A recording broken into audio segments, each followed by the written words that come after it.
let's talk about microplastics and kitchen blenders. I'm going to show you some really good options for food blenders that don't have plastic, also what you can do without having to buy a whole new machine. Anytime that food comes in contact with plastic, little microplastic bits are going to break off. There was a study from 2023 that found that potentially billions of plastic fragments may be released during a 30-second blending. There are some things that are going to make plastic break off even more, like friction, agitation, moisture, acidity. Just think about what's going to happen when you blend like a margarita.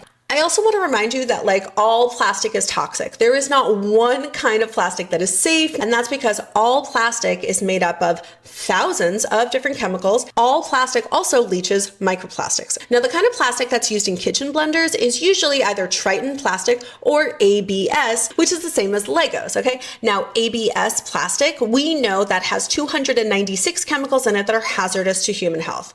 And Triton, well, we don't know what the fuck is in it. That company has spent years in legal battles attacking researchers. Triton says that they're BPA free, even though recent studies have actually shown that they have BPA. We know for sure that Triton has at least like 3 or 4 other hormone disrupting chemicals in it that do the same thing as BPA. Okay? So all that being said, you can try and avoid all of this by just getting a kitchen blender without a plastic carafe at all. You can also get a replacement carafe for a blender that you already have. So let me go over some of the options for glass blenders. There's actually quite a few different kinds out there. There's lots of different price ranges from pretty budget friendly to more of an investment. They also sell stainless steel carafes for blenders that you might already have, okay? So a stainless steel carafe is definitely going to be way more heavy duty, especially if you're tackling something like a nut butter or blending grains, okay? So Vitamix has a stainless steel one. That is definitely a bit of an investment. However, Amazon also sells lots of generic stainless steel carafes that are meant to fit certain blender models, and all of those are pretty reasonably priced.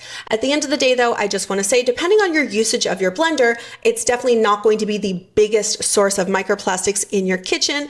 The biggest source of microplastics in your kitchen, hands down, is going to be your food, and it will be ultra processed foods, right?